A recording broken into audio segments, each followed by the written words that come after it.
Welcome back. Let's build. The fastest way to gain an edge in the AI era is to master the integration of AI tools into your workflow.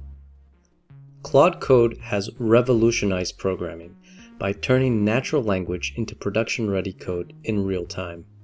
I'm truly excited about the tools available today and the research being done in this space.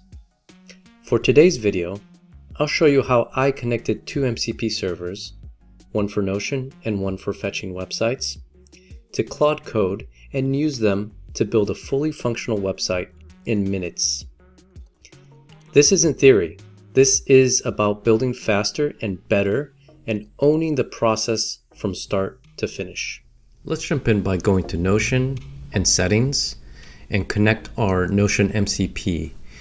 As you can see, mine is already connected, but this is how you would connect yours. You just click that connect button there. And as you can see, I'm already connected, so nothing to do for me. I'm gonna go ahead and close that out.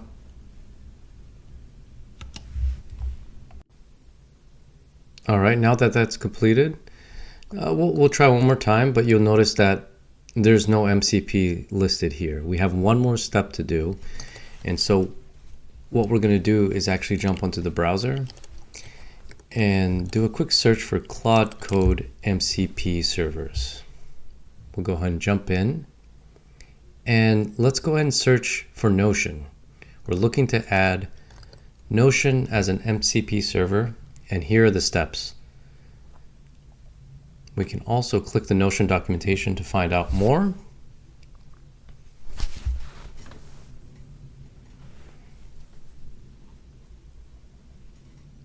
It's taking a bit to load, so yeah, let's go ahead and there we go. All right, more information is here, additional documentation, but for the purposes of this demo, all we need to do is copy that command, paste it, and add the MCP server. Let's go ahead and list all our available servers, and as you can see, we have one that is connected. So let's jump into Claude, and what we can check out now is our MCP server, so we can manage Notion, the one that we just added. Now for me, it's already connected. You may need to do an additional step of authenticating and being able to access it. But as you can see, I have access. I have the documentations of how to use this. We can take a quick look here. Feel free to play around at this point. Just familiarize yourself with how Claude displays this and how you can navigate. So what I want to test now is the functionality of our MCP server. And what I'm going to do is create a new page. So I'm going to say Notion, create a new page. I'm going to give it a very generic title of my site. And I'm also going to tell it to just create some boilerplate content. And we're going to try to make it a type of personal website. So let's let Claude do its thing here. We'll be a little bit patient. On this other side, I'm in the same directory of where all this is occurring. And I'll be kind of taking a look at the files that are created as we move forward with the demo. But moving back, I'm just saying yes to pretty much everything Claude is suggesting, and letting it work through the steps it needs. As you can see, I created this whole page by just telling Claude and having an MCP server hooked up to Notion and just literally telling it what to do. It populated my content and created a whole new page in Notion, which is really incredible.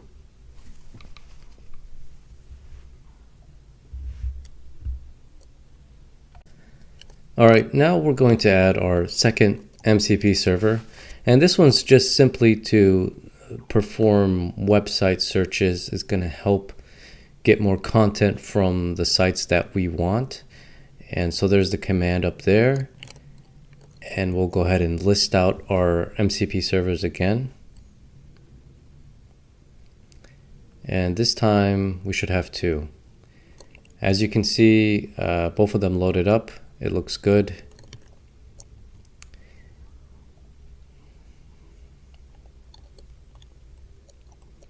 We'll go ahead and run the MCP managed servers just to double check everything is connected and it's looking good. If you'd like, you can also take a look at the documentation about Fetch and how it performs the web search.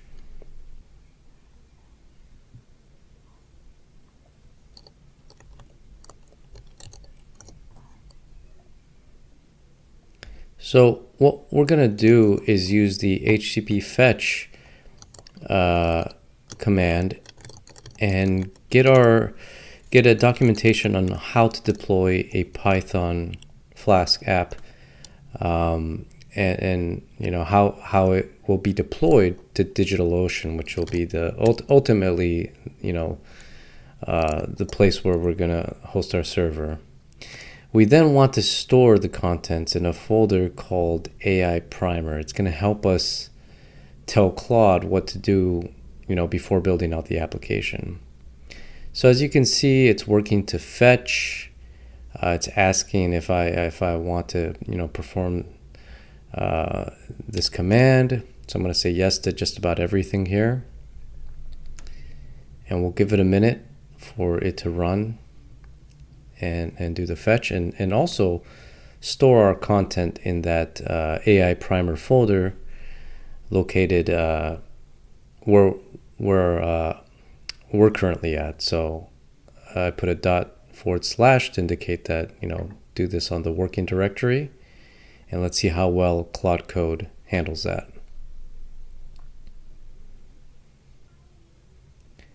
I'll go ahead and try to list and see what Claude has done to this point.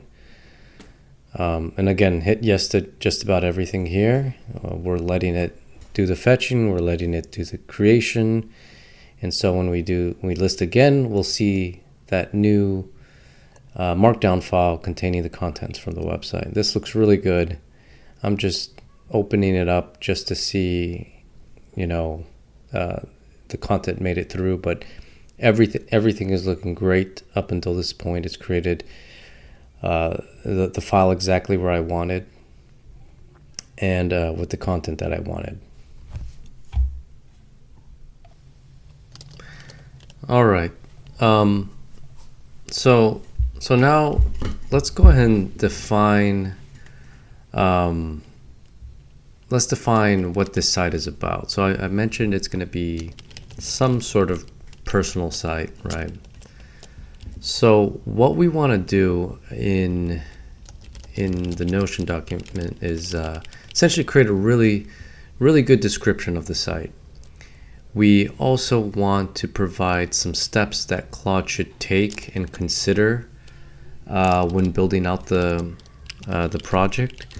So this will be things, like what type of site is this, right? So we're going to provide a bit of description. So here, let's say it's a personal website, and I want to just show some of my hobbies and interests, and maybe some other stuff. But so what we can tell Claude now is like, how are we going to build this out? This has to be a Python Flask app. That's, if you recall, we pulled in the documentation about that specifically, and we're going to use that to build it out. What we didn't do is include, Docker instructions. We're going to see if Claude can infer that.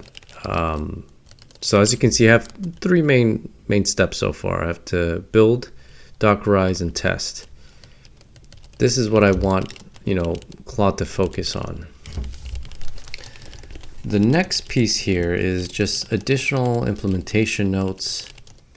And at this point, you can go in as detailed as you'd like.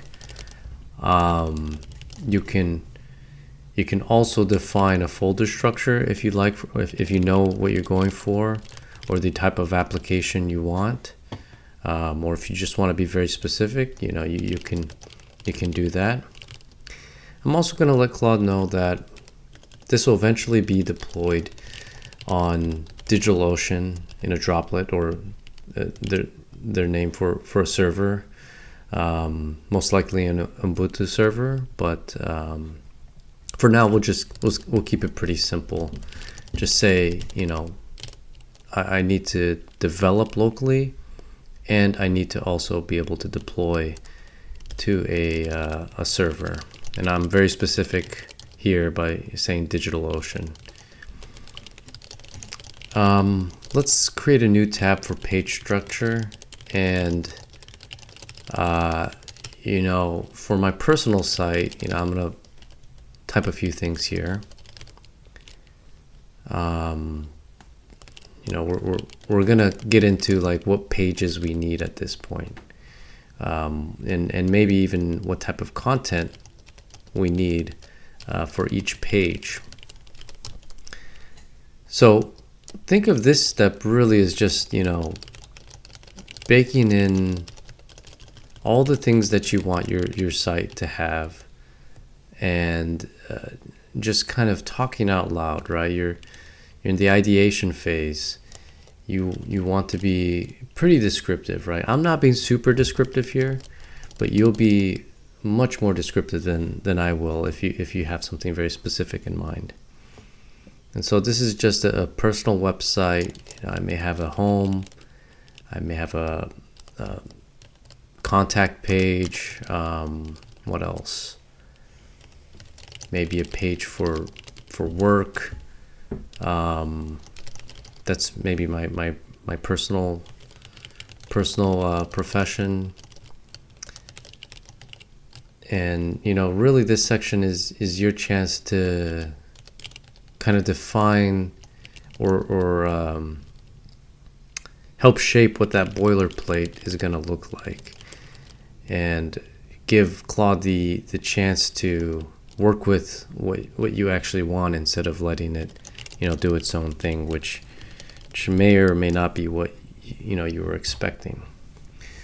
So that was a little bit about the work page. The contact page, let's see if we can add some information like email, YouTube, LinkedIn, maybe whatever other social media or professional sites that are relevant. And then I like to add this design and styling requirements section. This is super neat. This gives us, a chance to really define the style that we're going for. We can say, make sure it's mobile friendly, so we have all the design, the UX kind of, in mind, and how we kind of visualize this, right? Especially if you're coming from back end, you're not very comfortable or familiar with the front end styling, style guides, making mobile first websites. This is a chance to just say what you're looking for, and let Claude do the work. Here I'm specifying even a color palette, right? I also want my fonts to be highly readable, and I want sans serif typefaces, right? You can literally say just about anything at this section and be a lot more specific than I. Lastly, we want to validate our project, and we also want Claude to be able to validate the project, right? It's not just me running the UV PyTest after Claude's created all the code or whatever that was created. I want Claude to also work with me in validating what it built is accurate, is testable, and passes all the tests that were written. So that, I think that's a good step. We can be a lot, again, every section here we can be more specific. We can take this as far as we want. Now going back here to the example structure, this is optional. You can define your own, or you could leave this blank and maybe pull in another website with the HTTP fetch command that is all about best practices in Python folder structures or Python Flask applications, whatever it is, right? Whatever type of programming language or coding structure you have in mind, chances are there's best practices around it. There's probably sites dedicated to it. Highly encourage you to work with the HTTP fetch, pull in some of those websites, try to use that, which I'll show you a little bit later, to your advantage. For me right now, I'm explicitly defining this. I'm even adding like some of the files I know will probably get created and maybe I want created, like a README, maybe a source folder that houses, most of my business logic and templates, things like that. I'm kind of just adding things that I think will be there. And since we're using UV, we'll probably have a PyProject toml file, a UV log file, and a few other things. So, you don't have to specify this, like I said, but if you'd like, and be very specific, if you absolutely know the templates you're going to use, for instance, home, contact, and maybe some of the other ones, feel free to fill it in.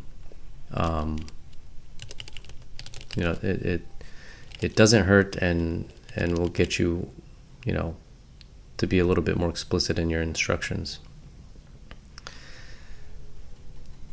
So we're still filling out some of the information here, just double checking some things.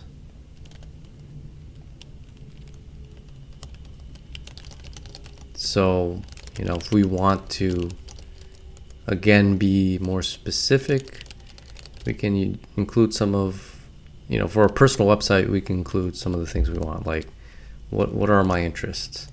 For me, obviously, I love programming.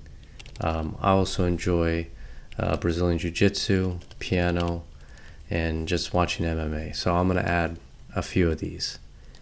And I could go deeper into it, but I'm just going to keep it simple. Let's see how well Claude can do with the content that I've provided in this simple Notion,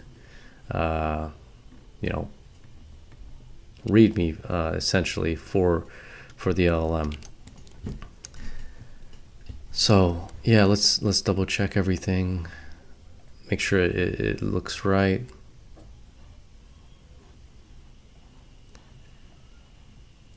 And like I said, as you saw, we pulled in the Python Flask DigitalOcean docs. You can pull in more things as needed. I'm keeping this super simple. I just want to make sure that we can see what the limitations are, or just see how well Claude Code does with everything. So as you saw, there's nothing in my my folder structure there except for the AI primer folder.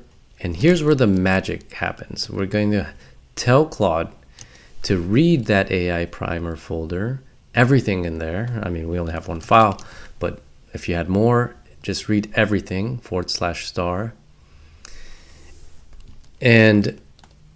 And then what we want to do is implement all the steps that we just defined in Notion. So we're not only reading our existing folder structure and files, we're also using the Notion MCP server to read in the contents of my site, which is a page in Notion.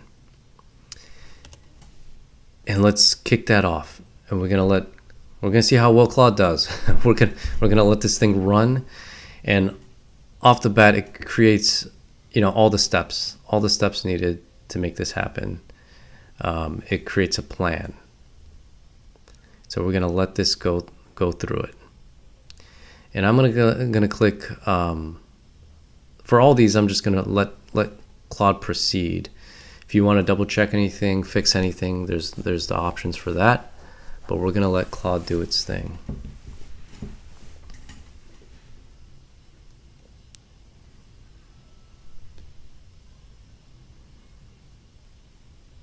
As you can see, it's trying to find my site in Notion workspace. And I think it's doing something that I don't want, I think. And we'll talk about that in just a bit. But let me let it run through. If you can catch it, that's awesome. If not, let's see what happens. Let's just let it run through everything. And if you're curious, I'm on the, I'm testing Claude out. I'm on, I think, the Pro plan, and I'm just testing Claude Code out. And so I know there's limitations, but I haven't ran into any just yet. I don't know if I upgrade to something faster, it may give me, something more. It may give me faster responses, but yeah, that's where I'm at. So let's check Notion. This is not what I wanted. As you can see, it created another full page in my Notion, and I didn't want that. I wanted, the code to actually be implemented, and that's not what I wanted. So I haven't created anything. So let's be a little bit more explicit with the instructions. And I'm just going to tell, since this is a brand new Notion, I'm just going to say, just use the information in Notion to build out the site. I want it to literally code out the site. And I want to tell it, I'm already in the root directory that will house, the Python Flask app. Let's go ahead and just implement it instead of, writing more documentation. Now, what it wrote in Notion, that's actually pretty good. It might have been a unintended benefit, kind of rewriting, maybe fixing some of the errors I had, or making it more explicit for Claude. I'm not sure. So let's run this. Now I can already tell from the to-dos, it is more in line to what I expect. I think we're going to actually get code written. We're going to actually build out our Flask application. We're going to have our pages.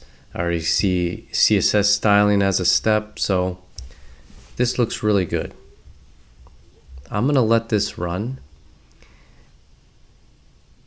And we'll check back once it's complete. And what I would say for this is let this run by itself.